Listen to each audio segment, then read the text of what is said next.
En el primer día en nuestros ministerios, el poder de distorsión de los medios me impresionó. La prensa mundial estaba llena de informes sobre cómo nuestro primer acto de política exterior había sido vetar las nuevas sanciones contra Rusia. No estoy cualificado para hablar sobre asuntos exteriores, pero no tengo más remedio que compartir esto con ustedes a nivel personal. Nuestro ministro de Relaciones Exteriores nos informó de que en su primer día en el trabajo escuchó en las noticias que la Unión Europea había aprobado nuevas sanciones a Rusia por unanimidad. El problema era que a él y al nuevo gobierno griego nadie le había preguntado. Así que la cuestión no es si nuestro nuevo gobierno está de acuerdo o no con imponer nuevas sanciones a Rusia. La cuestión es si nuestro punto de vista se puede dar por sentado sin ni siquiera preguntar cuál es. El fondo de la cuestión es si se respeta o no nuestra soberanía nacional. Esto escribía Yanis Varoufakis, nuevo ministro de Economía del gobierno griego.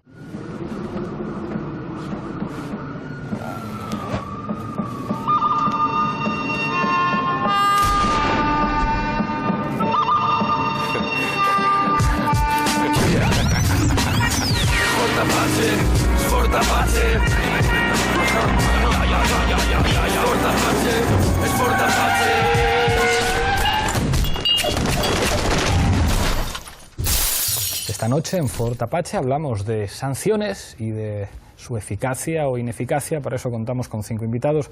No podía faltar este programa Rubén Herrero de Castro, analista político, profesor de Ciencia Política en la Complutense. Muchísimas gracias por estar aquí. A vosotros por invitarme. Buenas noches, Pablo.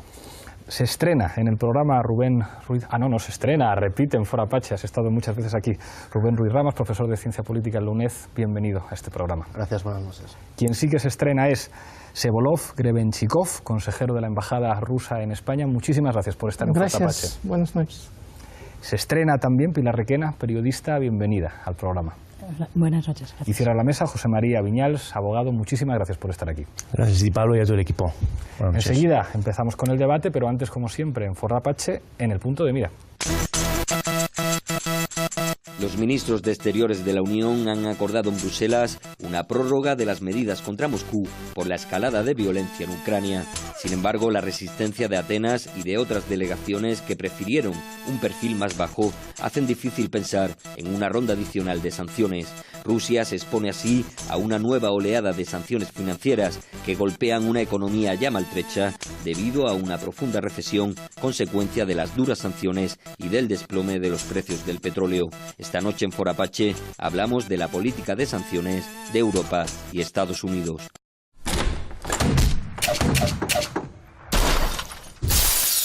Empezamos como siempre con regla del minuto, misma pregunta para los 5 invitados para fijar posiciones. ¿Están siendo las sanciones efectivas en relación a los objetivos que tenían? Empiezo contigo, Rubén, tu minuto. Bueno, pues yo sí creo que las sanciones están siendo efectivas respecto a Rusia, porque hay una situación que hay que corregir, que es la injerencia rusa en territorio ucraniano, y los Estados Unidos de América y la Unión Europea tienen todo el derecho del mundo a imponer esas sanciones y a proteger a uno de sus aliados como es Ucrania. Me sorprende enormemente el comportamiento de Rusia en esta situación. No alcanzo a entenderlo porque yo creo que el tema de Crimea tenía soluciones más allá de lo que ha sucedido, y no podemos olvidar que también Rusia ha interpuesto sanciones a la importación de productos de la Unión Europea. Bien, a corto plazo parece que podían llevar algo de ventaja. El medio y largo plazo será dramático para Rusia si no rectifica. Gracias, Rubén. Y Rubén. Bueno, yo pienso que no, que fundamentalmente las sanciones no han tenido el impacto deseado. Eso es un hecho. Rusia sigue apoyando a través de sus asesores, a través de equipamiento armamentístico a las milicias populares del Donbass, y en buena medida, si han tenido un impacto, ha sido porque ha coincidido en el tiempo con la depreciación del precio del petróleo, ¿no? Que ese sí que ha sido un factor de un gran impacto para la economía rusa, puesto que prácticamente es una economía rentista dependiente de los ingresos y las divisas de los hidrocarburos, del petróleo y del gas. Y fruto de haber bueno, pues no haber hecho bien el trabajo económico en la última década con la modernización de la economía rusa, que no ha sido implementada, a pesar de haber tenido años de bonanza económica y de haber sido una época dorada para haber invertido en tecnología y una modernización de la industria rusa. Se acabó el minuto. Muchísimas gracias, Rubén Sevolov. Yo creo que estas sanciones sí tienen efecto en la economía rusa, pero no tienen ningún sentido en nuestra opinión, porque son contraproducentes. Lo que sucede en Ucrania, en el este de Ucrania, la violencia, no somos responsables nosotros de esto, sino el gobierno actual de Kiev, que en respuesta a un levantamiento popular en el este, lanzó su ejército a bombardear ciudades, que en estos momentos que estamos hablando aquí, está siendo bombardeada la ciudad de Donetsk y otras localidades de una manera brutal e indiscriminada. Y en lugar de convencer al gobierno de Kiev a negociar con los independentistas, con sus propios ciudadanos del este de Ucrania, el occidente nos está imponiendo sanciones a nosotros. Creemos que es totalmente injusto y no tiene ningún sentido. Gracias, Pilar. Vamos a ver, en general yo creo que las sanciones tienen que ser el último medio. Primero hay que intentar agotar toda la vía diplomática. Creo que aquí no se ha intentado agotar en un primer momento, sino que se fue muy rápido a sanciones y a sanciones muy duras. Está afectando efectivamente a la economía rusa, pero pienso también, como Rubén Ruiz, que es también fruto del desplome de los precios del petróleo. Por supuesto, no voy a poner en duda que hay asesores y equipos de Rusia ayudando y apoyando a los rebeldes del Donbass, como también hay asesores y equipos de Occidente o de la Unión Europea y Estados Unidos al lado de Kiev. Eso es un hecho. El efecto al final va a ser que de esta solo vamos a salir negociando. Con muchas o menos sanciones, al final todos resultamos afectados, sino que le vayan preguntando a distintos sectores económicos también de los distintos países de la Unión Europea. Yo siempre abogo por el diálogo, no creo que las sanciones sean la solución, aunque tengan un efecto a corto plazo. Muchas gracias, Pilar. José María. Sí, yo creo que las sanciones en ningún caso son parte de la solución a este conflicto. Más bien al contrario, son parte de llevar a una escalada, en este caso normativa, subir el grado del conflicto. Son parte, por tanto, de lo que es el problema. Desde el punto de vista legal, lo que dice la norma de las sanciones europeas es que las sanciones lo que persiguen es preservar la integridad del territorio ruso. Nadie está hablando de la integridad del territorio ucraniano. Estamos ante un conflicto interno entre ucranianos, entre unos ucranianos que se sienten más rusos, que son rusoparlantes, que leen novelas rusas, que se sienten y acompañan el espíritu ruso, y por otro lado, al otro lado de la barrera natural, en el Dnieper, tenemos a los ucranianos que son los herederos de la parte más oriental del Imperio Austrohúngaro. Las sanciones, por lo tanto, son un efecto o una medida unilateral, no están al paraguas de sanciones de la ONU, como en otros casos, y por lo tanto son contraproducentes. Se terminó el minuto, ahora seguimos discutiendo. Una cuestión que os planteo, más allá, digamos, de simpatías o de afinidades ideológicas o de preferencias, más allá de que alguien pues, pueda simpatizar más con el gobierno de Kiev, alguien pueda simpatizar más con los separatistas prorrusos o con el gobierno de Moscú, una cuestión de tipo más geopolítico que a mí me preocupa y lo vivo de manera cotidiana en la Comisión de Exteriores del Parlamento Europeo, donde a veces me llama la atención lo que nosotros llamamos la beligerancia de los polacos. Hay una serie como de eurodiputados polacos que son durísimos y a veces algunos planteamos, incluso coincidiendo desde grupos diferentes, en esto a veces he coincidido con Javier Nart, independientemente de lo que piense uno de Rusia, le conviene a los europeos, le conviene a Europa, digamos, una relación tan mala como la que tenemos en estos momentos con Rusia. Dejo la pregunta en el aire, Pilar. Para nada. En principio es el efecto polaco ese que nos ha sorprendido tanto, aunque no nos debe sorprender tanto por los propios intereses que tiene Polonia en la zona de Lviv y en lo que era la parte de, como has dicho muy bien, de la parte oriental del Imperio Austrohúngaro. Polonia está jugando también sus intereses. Se notó vieron muy bien y muy claramente en el Maidán, que Polonia estaba, y sobre todo la zona de Lwów, era fundamentalmente la que llevaba las autodefensas. El líder de Svoboda era también de Lwów, el que pasaba por ser... Svoboda, el partido neonazi. Sí, el partido ultraderechista. La persona que pasaba por ser, para mí, un indefecto de otro que había de Estados Unidos, el que llevaba el PR de Maidán, que era como el centro de prensa, pero no nos olvidemos, se llamaban Public Relations, lo cual dice también mucho. Era también un chaval de Lwów, es decir, la mayor parte de las víctimas, si miramos porcentualmente, venían también de Lwów. Está claro que ha habido una implicación de Polonia, y creo que esa es también la que ha llevado a la Unión Europea, yo creo que a pegarse un buen resbalón en el tema de Ucrania, y probablemente a pasarse de frenada. Rubén. Vamos a ver. Claro que no nos interesa llevarnos mal con un agente, un actor global como es Rusia. Pero es que no hay que llevarse bien si el comportamiento que está teniendo ahora mismo Rusia no es aceptable. Se ha procedido a una invasión de territorio ucraniano, se ha procedido a apoyar indisimuladamente a los rebeldes y a los separatistas, y de ahí las sanciones lo que no puedes hacer es apaciguamiento. No, señor. Y cuando hablamos de sanciones, claro que son necesarias, claro que hay que negociar, pero hay que negociar desde una cierta simetría en el poder. Es decir, claro, si no se procede a sanciones, Rusia tiene muchísimo más poder y no tiene el menor interés en entablar ninguna negociación, tiene la mano ganadora. ¿Cuándo Rusia está empezando a reflexionar? Cuando vienen las sanciones, y ahora viene el siguiente paso, porque hasta ahora se ha dado a los ucranianos lo que sería logística militar no letal, por ejemplo, equipos de visión nocturna, vamos a poner, y ahora ya sí se va a proceder a armar al ejército ucraniano adecuadamente y a ese tipo de armamento que va a equilibrar la simetría para proceder con las negociaciones. Las negociaciones desde la simetría, claro, Rusia desea que no se la sancione, que Ucrania quede aislada y así tratar de recuperar su espacio postsoviético que está perdiendo a pasos agigantados, claro. José María. Bueno, yo entiendo que algo muy grave ha tenido que pasar para que los 28 países de la Unión Europea se hayan puesto de acuerdo de forma... Menos Grecia. Menos Grecia recientemente, pero se han venido poniendo de acuerdo para ir aprobando estas sanciones. Ahora pues parece que eso va a cambiar si seguimos con las declaraciones que hemos visto últimamente. Yo creo que ha habido un miedo reverencial por parte de los países bálticos, por parte de Suecia, que ha liderado también, cuando estaba moderata, era parte del gobierno sueco y presidía la Comisión de Exteriores en su momento, lideraron las primeras sanciones. Las primeras sanciones fueron contra Sebastopol y contra Crimea, se intentó asfixiar la economía de estas poblaciones, luego se impusieron sanciones contra ciudadanos ucranianos, no olvidemos, y luego se han impuesto sanciones contra ciudadanos rusos y contra compañías rusas. Nosotros como despacho de abogados estamos defendiendo a un banco ucraniano que se ha visto afectado por las sanciones, y es un banco muy importante en Ucrania.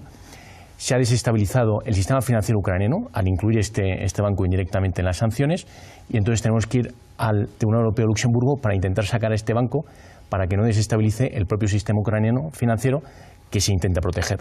Por lo tanto, yo no sé si las sanciones, parece que la historia da la razón a los que piensan que las sanciones no son la herramienta adecuada. Lo hemos visto en Cuba, hemos visto las declaraciones del presidente Obama el 17 de diciembre, hemos visto las sanciones en Irán, hemos visto que las sanciones han llevado a Rusia a abrirse a nuevos socios estratégicos, que las sanciones han llevado a una nueva geoestrategia, que las sanciones han llevado también a que la Unión Europea empiece a resquebrajarse. Hemos visto que las sanciones solo afectan a las clases medias y a las clases obreras, porque unen a los pueblos, y esto es también un dato histórico que lo vemos desde las guerras napoleónicas. Por lo tanto, yo creo que podían haberse tomado otras medidas, se podía haber hablado más, se podía haber hecho un esfuerzo adicional por entender qué es Crimea, haber leído un poco más a Tolstoy y ver que Tolstoy ya luchó a mediados del siglo XIX por esa patria rusa en Crimea contra ejércitos como el británico o como el francés en aquella época. Tenemos que ver también qué es lo que pasa en la zona oriental de Ucrania. Hay una guerra civil en Ucrania. ¿Por qué la Unión Europea se salta las sanciones es decir, no sigue en ninguna sanción de las Naciones Unidas como hizo en otros casos? ¿Por qué se han tomado medidas unilaterales?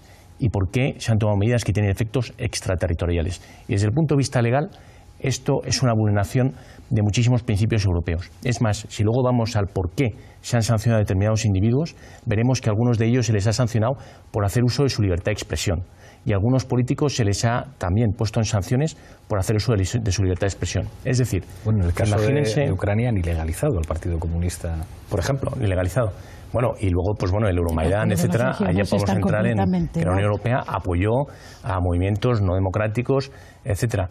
Si yo incluyera en sanciones al ministro de Exteriores de España por decir que Gibraltar tiene que volver a ser español, seguro que nos llevaríamos las manos a la cabeza.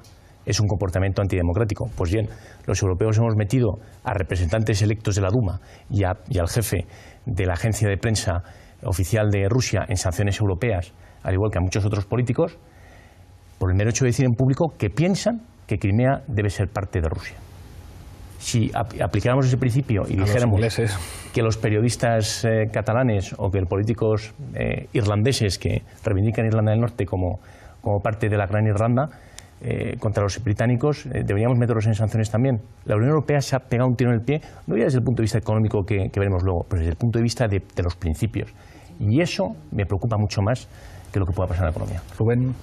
Bueno, antes que nada, aclarar que el Partido Comunista no está ilegalizado en Ucrania. Lo que ocurrió fue que hubo una moción en el Parlamento para iniciar la ilegalización del partido y inicialmente fue apoyada por el presidente en funciones, Turchynov, pero que después no ha trascendido y de hecho el Partido Comunista participó en las elecciones. Eso sí, ha sufrido pues una fuerte represión, sobre todo en las regiones centrales y occidentales. Dicho esto, yo creo que, volviendo un poco a la pregunta que hacías inicialmente, la cuestión de la geopolítica y la relación que tiene que tener la Unión Europea con Rusia, hay un problema en el origen, no ya tanto de las sanciones de después, porque obviamente una vez que la Unión Europea ha apoyado el cambio de gobierno en Kiev y hay esa respuesta por parte de Rusia, pues que es ciertamente contundente y agresiva, en buena lógica la Unión Europea tiene que dar algún tipo de respuesta, ¿no? El problema es que inicialmente esos países que conformaban la frontera occidental de la Unión Soviética y que están metidos en lo que es el partenariado oriental, ¿no? Pues Ucrania, Bielorrusia, Moldavia y los países del Cáucaso, en mi opinión tenía que haber habido una estrategia por parte de la Unión Europea inclusiva con Rusia para dar lugar a una estabilidad de esa zona y unas relaciones pues, coherentes y siempre teniendo en cuenta que cualquier cosa que se iba a negociar con estos países iba a tener un impacto en las propias relaciones con la Federación Rusa, que para nosotros son mucho más importantes que cualquier tipo de relación no solamente a nivel individual con cada uno de esos países, sino con el conjunto de ellos, ¿no? Entonces, esta situación no se dio, por ejemplo, porque al realizar la negociación del acuerdo de asociación con Ucrania, entre la Unión Europea y Ucrania, que recordemos que fue el punto de inflexión de esta crisis, bueno, pues se dijo Rusia y Yanukovych también que se tenía que hacer un acuerdo negociado entre las tres partes, un acuerdo, una asociación comercial negociada entre las tres partes para que bueno, el impacto en Rusia no fuera muy dañino de esa firma del acuerdo, y la Unión Europea dijo que no. Y además dijo que no, y realmente el acuerdo pues era bastante lacerante para los intereses de la economía ucraniana, y en buena lógica pues Yanukovych no lo firmó, y a partir de ahí ya pues todos sabemos lo que ha ocurrido, ¿no? Sevolov. Creemos que también quisiera mencionar, si hablamos de esas sanciones, que la parte más dura de esas sanciones fueron impuestas prácticamente un par de días después de que nosotros logramos la firma de los acuerdos de Minsk, que terminaron con la ofensiva ucraniana que se estaba desarrollando desde verano. Nosotros teníamos que ejercer nuestra influencia, teníamos que hablar con Kiev, teníamos que hablar con los rebeldes y forzarlos prácticamente a hacer esta tregua. Teníamos que empeñarnos a hacer esto. Y como un agradecimiento, entre comillas, de la Unión Europea, este alto al fuego que se celebró, fue otra ronda de sanciones. Entonces, en este caso no vemos mucho sentido. Si lo que quería la Unión Europea en este caso fue la paz o alto del fuego como inicio de la ruta política hacia la paz, entonces el efecto, lo que hicieron era totalmente contrario. Después, consideramos que estas sanciones contradicen abiertamente a los intereses de la Unión Europea y a nuestros socios de la Unión Europea. Tenemos un gran volumen de comercio entre Rusia y la Unión Europea, entre la Unión Económica Euroasiática que existe a partir de este año y la Unión Europea asciende, si no me equivoco, a de 1.000 millones de euros al día en intercambio comercial. Entonces esas sanciones, restricciones al comercio, a otras cosas, a inversiones, no conviene para nada los intereses de la Unión Europea. Pensamos, está claramente ya probado que la Unión Europea se dejó llevar por la influencia de otro socio que está al otro lado del Océano Atlántico, que prácticamente logró imponer su voluntad a los europeos. Esto no se escondió en los medios, el mismo líder norteamericano estaba hablando por teléfono con diferentes líderes europeos y por fin, con satisfacción, celebró la introducción de estas sanciones, que están haciendo tanto daño a Rusia como prácticamente un daño igual a la Unión Europea, incluyendo a España. Hay un elemento muy interesante, ahora le doy la palabra a Pilar y después a Rubén, y es pues bueno, lo que nadie cuestiona, que es la vuelta de Rusia al escenario geopolítico internacional después de, bueno, del paréntesis enorme tras la desaparición de la Unión Soviética, y da la impresión de que empieza a haber fisuras entre los países europeos. Ya de hecho Alemania y Francia han tratado de proponer que se separen lo que son las sanciones políticas, más o menos retóricas, de las sanciones económicas, porque tienen buenas razones para llevarse bien con Rusia. Grecia hizo un movimiento geopolítico que a nadie le pasó desapercibido, y es que la tradicional visita del primer ministro griego, que era en primer lugar al embajador norteamericano, fue una primera visita al embajador ruso. Luego visitaron también al norteamericano, pero el primero fue el ruso. Y parece que ya no hay unanimidad, incluso entre diferentes sectores políticos europeos, que esto yo también lo veo en el Parlamento. Hay algunos euroescépticos británicos que se oponen completamente a la política europea con respecto a Rusia. Hay cada vez más sectores políticos, incluso España, que dice nos están haciendo daño a nuestra agricultura, las relaciones comerciales con... Entonces, da la impresión, y dejo esta cuestión encima de la mesa, que lo que puede tener sentido para los Estados Unidos quizá no sea lo que tenga más sentido para los europeos. Pilar. Es que yo creo que, primero, una de las cosas que creo que no debemos olvidarnos es lo primero en lo que creo yo falló la Unión Europea, que es en la firma de un acuerdo el día 21 de febrero con los 3 líderes de la oposición democráticamente elegidos del Parlamento ucraniano, con el presidente ucraniano, con presencia de un ministro también ruso, y que al día siguiente se le asalta a la torera el Maidán, que rodea al Parlamento, armado con bates de béisbol y a lo mejor algo más, y que a partir de ahí empieza todo. No nos olvidemos de que la Unión Europea permitió que se saltasen a la torera un acuerdo firmado por 3 ministros de Asuntos Exteriores de la Unión Europea, Polonia, Alemania y Francia. Yo creo que a partir de ahí la Unión Europea, en fin, ha dejado mucho que desear o ha ido reaccionando en virtud de qué hago ahora después de haber incumplido un acuerdo que yo he firmado y probablemente presionado por alguien más allá, al otro lado del Atlántico. Respecto a lo que decías de las sensibilidades entre los distintos países europeos, yo creo que Ucrania ha terminado de poner sobre la mesa distintas sensibilidades entre el centro y el este de Europa y, digamos, el oeste de Europa. Y no quiero volver para nada a Rumsfeld, pero creo que sí que hay percepciones de seguridad distintas, entre otras cosas porque son 40 años también de separación, y son unos miedos hacia Rusia que vienen de la historia y que creo que se debe debatir dentro de la Unión Europea. Creo que ese es el gran debate pendiente que tiene la Unión Europea, saber dónde están realmente sus intereses. A mí me preocupan mucho palabras y declaraciones que estoy escuchando en distintos foros sobre que Rusia no es Europa, que a nosotros no nos interesa Rusia, que no tenemos nada que ver con Rusia. Hombre, parece que con eso nos estamos saltando siglos de historia en común. Yo creo que lo que le toca ahora mismo a la Unión Europea y a los países de la Unión Europea es sentarse a debatir por qué tenemos esas distintas sensibilidades que vienen fruto de distintas vivencias. Y para nada creo, lo siento mucho por lo que dice mucha gente, que esto sea la vuelta del imperio soviético, los intereses de invadir los bálticos, etcétera, etcétera. Creo que Rusia lo que sí, como has dicho, ha dejado atrás la política de humillación de los años 90, cuando se descompuso la Unión Soviética, y ahora ha dejado claro: yo tengo un área de influencia. Lo dejó claro con Georgia, que por cierto, no nos olvidemos, fue la respuesta a Kosovo.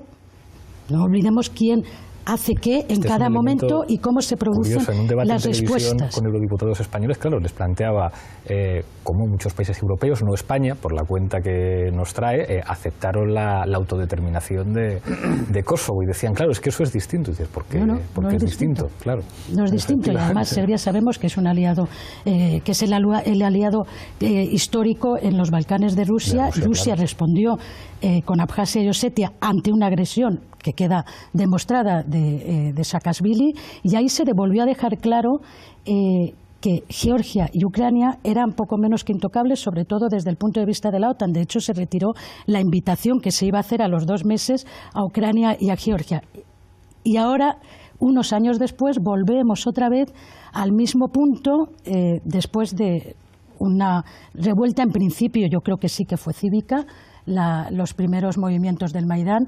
Creo que después el Maidán se convirtió en otra cosa muy distinta. Rubén. Bueno, primero la primera reflexión que evidentemente hoy, pues gracias a Dios, Rusia es algo mucho mejor de lo que era el infierno comunista de la Unión Soviética. Esto afortunadamente es algo mucho mejor.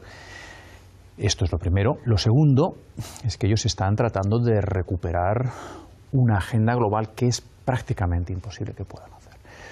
Un país como Rusia, que tiene un Producto Interior Bruto posiblemente cercano al de Italia, como mucho queda restringido a su espacio postsoviético y algunos aspectos regionales. La agenda global de Rusia es más una utopía, es más un sueño. Y aquí estamos tratando a Ucrania como si de pronto se hubiesen vuelto locos los ucranianos, nos hubiésemos vuelto locos en la Unión Europea y comenzásemos una campaña pues contra un país socio, con un país amigo que es Rusia. No, es que vamos por favor a la injerencia rusa en Crimea. Y hablamos todos de negociar. Es que no se podía haber hecho en ese mismo momento. Decir, tenemos bases aquí, perfecto, pues como los países que tenemos bases de otros países, tenemos acuerdos, negociamos, pero eso no significa que lleguen y separen una parte del país indisimuladamente apoyando militarmente a los rebeldes y a los separatistas, indisimuladamente creando inestabilidad en toda Ucrania.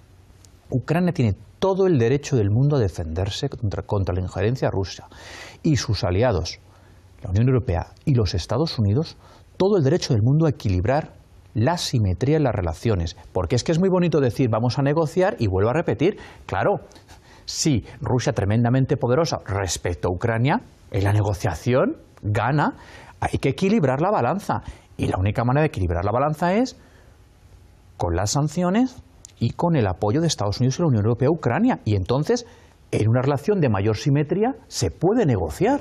Enseguida seguimos discutiendo, me pedían varias palabras, pero antes, Zapin Apache. Владимир Владимирович Путин. Совсем недавно, совсем несколько лет назад, лично нам не говорили, но я знаю, что они говорили своим коллегам по блоку, допустим. Говорили, ладно, пускай там Россия ковыряется, нам уже даже не очень интересно. У них там ржавчина одна осталась. Y ha sentenciado que nadie nunca ha logrado ni logrará intimidar, contener o aislar a Rusia. Ни у кого не получится. Никогда не получалось.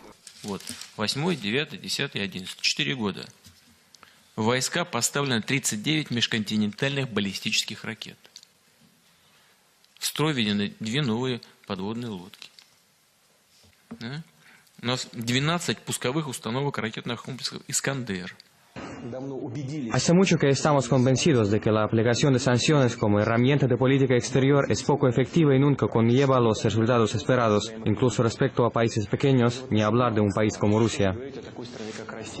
Y a pesar de las sanciones económicas impuestas por Estados Unidos en contra de Rusia, una encuesta confirmó el liderazgo del presidente Vladimir Putin por 11º año consecutivo. En el auditorio, miembros de los servicios de inteligencia, un público familiar para el presidente que fue agente del KGB.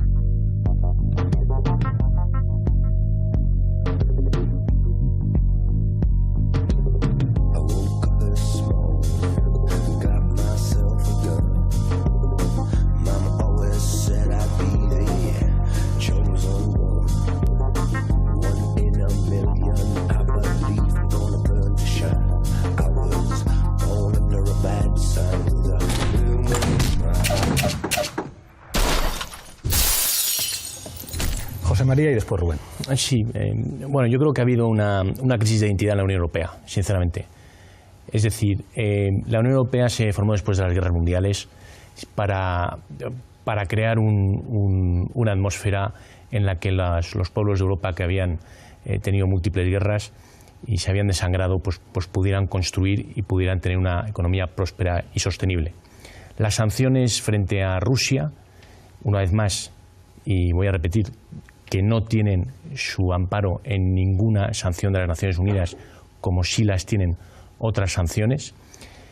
Estas sanciones unilaterales de la Unión Europea, aprobadas por el Consejo de Europa contra Rusia, lo único que llevan es a destapar las vergüenzas de los europeos. Chipre, Hungría, Bulgaria, Italia ya han demostrado que no están a favor y que no entienden muchas de las razones que se han puesto. Cualquier jurista que se haya leído una constitución, en todas las constituciones europeas, es requisito indispensable para ser parte de la Unión Europea tener aprobados determinados derechos y tenerlos sobreprotegidos desde el punto de vista constitucional. La Unión Europea ha impuesto sanciones a gente simplemente por ser miembros electos del Parlamento ruso, simplemente por hacer leyes para que la gente de Crimea y de Sebastopol no tuvieran lagunas legales y pudieran desarrollar sus vidas de forma normal en la Crimea rusa o en el Sebastopol ruso. Por mucho que nos pese a algunos europeos, por lo que veo, que Crimea no sea ucraniana. Por otro lado, los europeos tenemos una crisis también en nuestra política exterior. Hemos dado un portazo a Rusia y Rusia se ha girado, porque algún europeo me da la sensación de que no ha visto a Rusia en el mapa, de que no ha visto un mapa correcto. Es muy difícil imponer un embargo sobre el país más grande del mundo y sobre un país que tiene frontera con China, por ejemplo, con el que ya han suscrito acuerdos de abastecimiento de gas a raíz de las sanciones, con la India, donde van a ayudarles a desarrollar su sector nuclear, que van a tener empresas indias y hacer joint ventures para desarrollar el Ártico desde el punto de vista petrolífero, que ahora mismo se ha cambiado el proyecto de South Stream, que era un regalo de 20.000 millones de euros de los rusos a Europa, donde países como Bulgaria iban a tener 400 millones de euros al año solo por el paso del gas, con infraestructuras de 2.500 millones solo Bulgaria, que iban a alimentar a 80 millones de los europeos del este, del sureste de Europa, que están necesitados de gas, barato de gas, que no esté afectado por las crisis múltiples que tiene Ucrania, que es un país que está viviendo una guerra civil interna. A los alemanes le hicieron el Nord Stream para que se abastecieran directamente de los campos rusos. Con la Europa del Este iban a hacer el South Stream. Ahora se va a hacer el mismo proyecto, pero se va a hacer a través de Turquía. Turquía va a tener las llaves del gas de 80 millones de europeos. ¿Pensaron esto los burócratas de Bruselas? ¿Pensó esto el Consejo de la Unión Europea cuando impuso estas sanciones, que de conformidad al derecho europeo muchas de ellas son ilegales? ¿Pensó la Unión Europea que Rusia iba a tener la capacidad de extender sus relaciones comerciales, por ejemplo, con países que también tienen sanciones de la Unión Europea, como Irán, por ejemplo, con el que ya empiezan a tener nuevos acuerdos bilaterales de comercio? Más allá de que las sanciones no sirvan para nada, que las sanciones afecten a las clases medias, que en Ucrania, en la parte oriental, ucranianos están sufriendo las sanciones, ucranianos, que de forma indirecta, porque hay muchísimas relaciones económicas entre Rusia y Ucrania, que nadie se ha parado a contemplar, están socavando la economía ucraniana. Recordemos que en tiempos de la Unión Soviética, la zona de Donetsk y Lugansk albergaba gran parte de la industria pesada de Rusia. O sea, estamos yendo contra los propios intereses de Ucrania. ¿Han pensado esto nuestros políticos en Bruselas? ¿Han pensado también que los riesgos económicos que iba a llevar esto? ¿Qué hemos pensado? ¿Que vamos a dejar de importar gas de Rusia y vamos a importar gas natural licuado de Qatar o shale gas de Estados Unidos? Pues bien, ningún metanero ha salido todavía de las costas de Estados Unidos con rumbo a Europa, porque Estados Unidos todavía no tiene la infraestructura de ser un país importador de petróleo, es decir, de tener plantas gasificadoras a tener plantas de licuefacción. Y eso lleva lustros. Entre el año 2020 décadas. y 2030 Estados Unidos será exportador de gas y están perfeccionando la tecnología para los containers de transporte. Eso me recuerda mucho a que en 1984 Ronald Reagan dijo que tenía el Star Wars, las guerras de las galaxias, y que en un par de años iba a tener un paraguas nuclear. Es decir, señor, yo no he visto un metanero salir de Estados Unidos.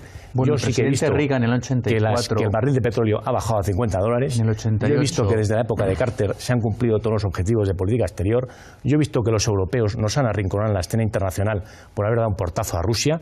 Yo he visto que los europeos estamos viendo así todos sentados qué pasa con el barril de petróleo y celebrando que baja, y luego estaremos tristes porque sube, pero nadie nos ha preguntado, nadie nos ha llamado, y de repente a nuestro mayor importador de gas con un 30%, porque hay un conflicto interno en Ucrania, que ya lo hubo en Georgia y no se pusieron sanciones, que ya lo hay en Moldavia, en la Transnistria, y a nadie le preocupa, y es esta falta de identidad de la Unión Europea lo que lleva a los europeos a cometer estos errores. Sí.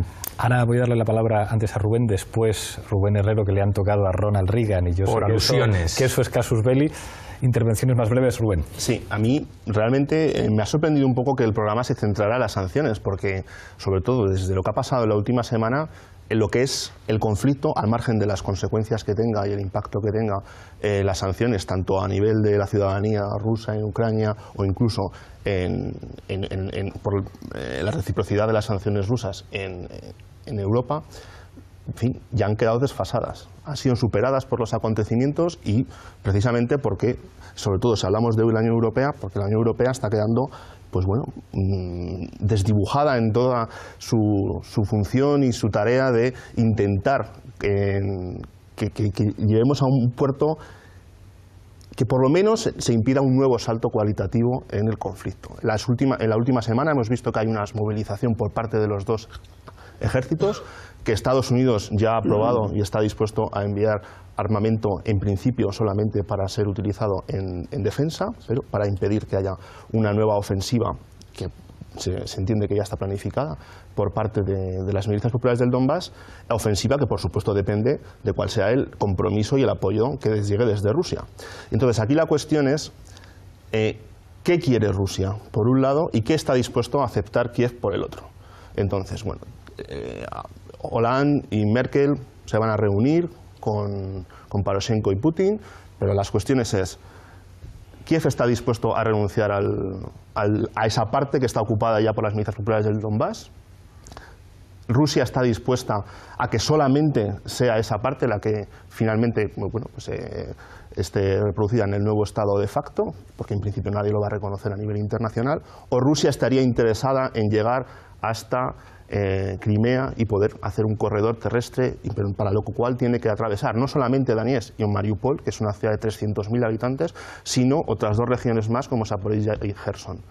O si se conformaría con el status quo actual, más un bloqueo de una posible entrada futura de la Unión Europea por parte de Ucrania y, sobre todo, de la OTAN. O sea, esos son los términos. Y cada vez más, pues en fin, la Unión Europea con esta situación de no pegar un puñetazo de la mesa y tomar la propia responsabilidad de los asuntos europeos, de la política exterior, que sea una política exterior autónoma y no subalterna a Estados Unidos, pero también con firmeza ya, asumiendo los errores que se han cometido ante Rusia, pues en fin, está siendo superada. Y a día de hoy realmente lo que vemos es un escenario en que los tres actores son Estados Unidos, Kiev y Rusia. Y los europeos, pues atendiendo a posible salto cualitativo de ver como una guerra que es entre ucranianos civil, pero que se juega con las reglas de Moscú, lo que sería una guerra híbrida, una guerra no lineal, salte a una guerra abierta absoluta. Y esto yo creo que la Unión Europea tendría que tratar de impedirlo y tratar de hacer las negociaciones políticas que sean necesarias, las presiones tanto en Kiev y por supuesto también a Rusia que sean necesarias y sobre todo demostrar una sustantividad en la política exterior europea que defienda los propios intereses de la Unión Europea, del conjunto de la Unión Europea. Rubén. Bueno, hay una revolución energética en la cual Rusia evidentemente no está saliendo bien parada. Los Estados Unidos de América recientemente han autorizado por primera vez en muchísimos años exportaciones de petróleo. Los Estados Unidos de América entre 2020 y 2030 van a ser exportadores netos de gas y de petróleo. Han perfeccionado la tecnología de fractura hidráulica. Están perfeccionando los containers para proceder al transporte. Desde luego que son un socio bastante más fiable que de lo que están demostrando ser los rusos y son nuestros principales aliados en la Unión Europea. Por si esto fuese poco, en Reino Unido se acaban de descubrir ingentes reservas de recursos no convencionales. Y esto, evidentemente, está dejando en una posición energéticamente débil a los rusos. En este sentido, claro, están muy preocupados por esta revolución y sí se va a producir. Y retomando el tema que comentaba de Ronald Reagan, bien, pues sí, el mejor presidente de la historia de Estados Unidos y uno de los mayores hombres de Estado que jamás ha existido, que es Ronald Reagan, en 8 años recompuso la figura y el paso de Estados Unidos después de que un inepto absoluto como el presidente Carter estuviera a punto de perder la Guerra Fría contra la Unión Soviética. El presidente Ronald Reagan y Estados Unidos, como siempre, con su hegemonía tecnológica, desarrolló el proyecto de Iniciativa de Defensa Estratégica, que bastó para que un jugador racional en el marco de relaciones internacionales como la Unión Soviética le bastara para decir: he perdido esta partida. Y afortunadamente, en el día de Navidad de 1991, gracias a Ronald Reagan, los Estados Unidos de América y sus aliados, la Unión Soviética, el imperio del mal, como lo definió Ronald Reagan, se colapsó. En el día de Navidad desapareció además. Segolov. Sí, no quiero hablar sobre cuestiones energéticas, quisiera sobre las siguientes cosas. Nosotros, Federación de Rusia, somos una parte de la familia de las naciones europeas. Pertenecemos claramente a la cultura y a la etnia europea. Estamos a favor, y nunca lo estamos desmintiendo, a crear un espacio común económico y humanitario desde Lisboa hacia Vladivostok. Quisiera subrayar que el gobierno de España nos está apoyando en esta causa.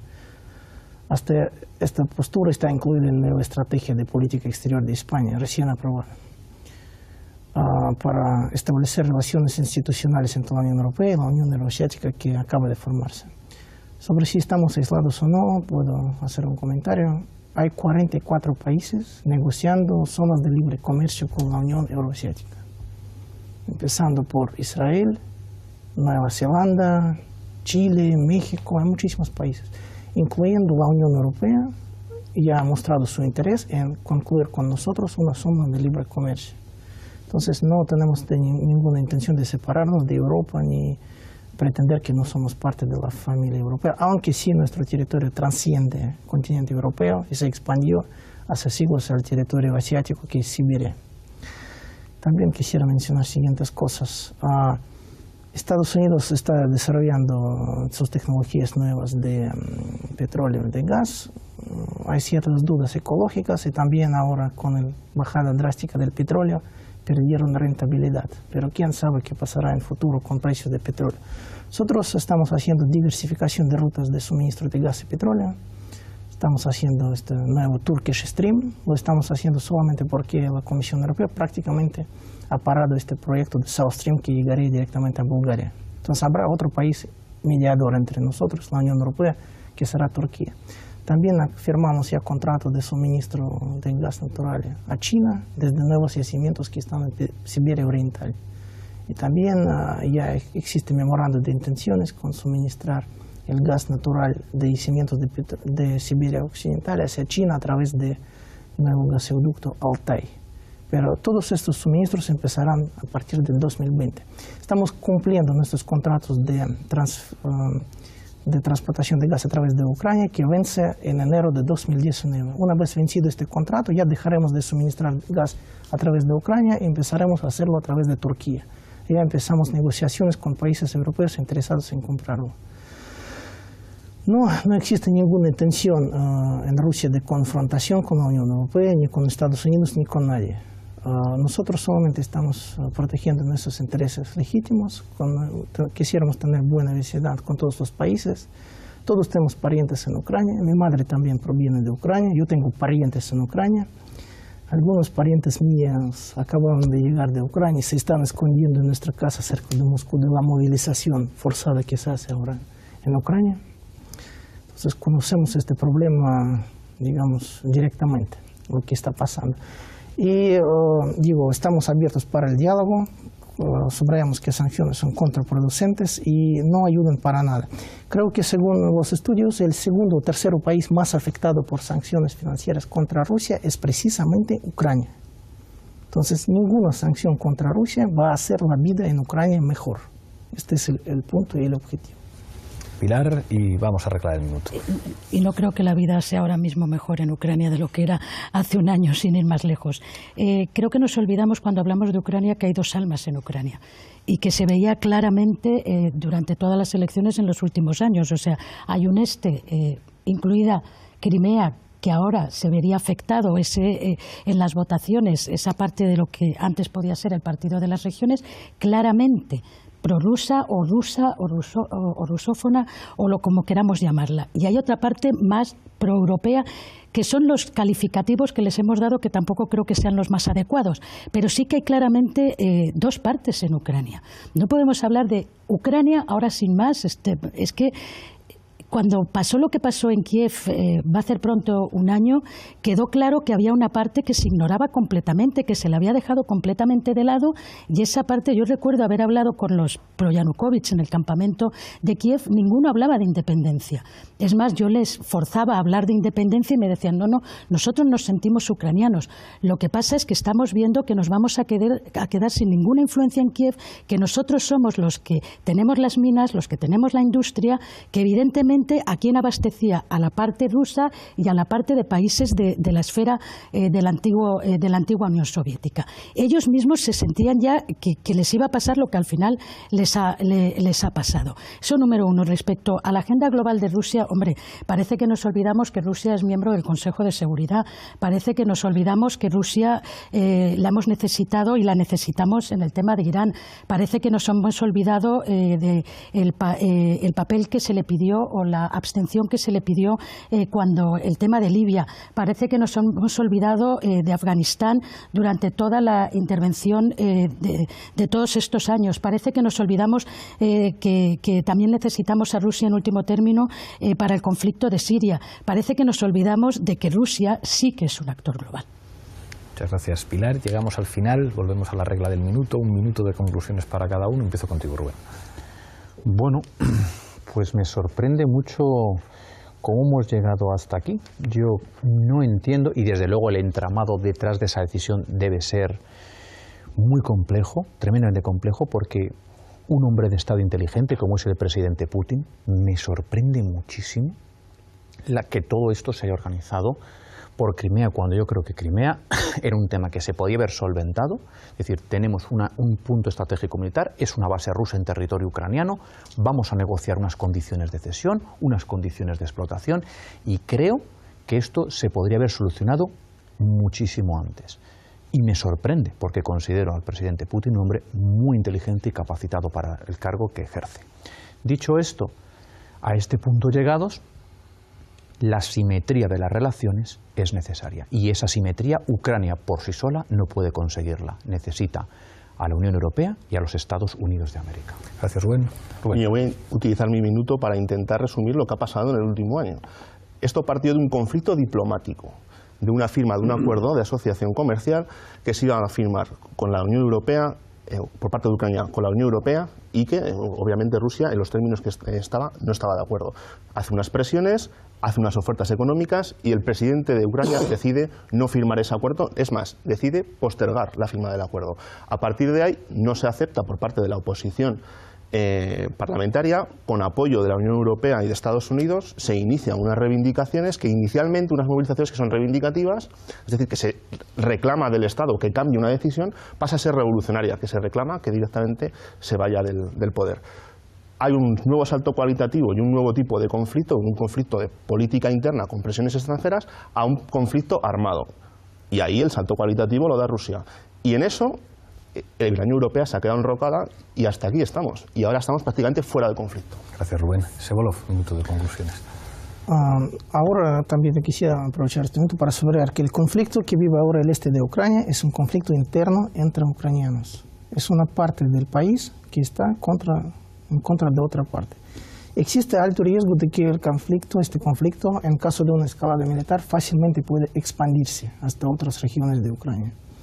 En este caso, todas las posturas, las amenazas o las advertencias o las ideas de suministrar armas ahora al gobierno de Kiev son contraproducentes porque pueden llevar a una escalada de conflicto y provocar que este conflicto salga de las regiones donde esté y se expanda a otras regiones. Esto es muy peligroso para nosotros. Este conflicto armado está en nuestra frontera, es como una úlcera cerca de nuestro cuerpo que queremos curar lo más pronto posible. Somos el país más interesado en la paz en Ucrania.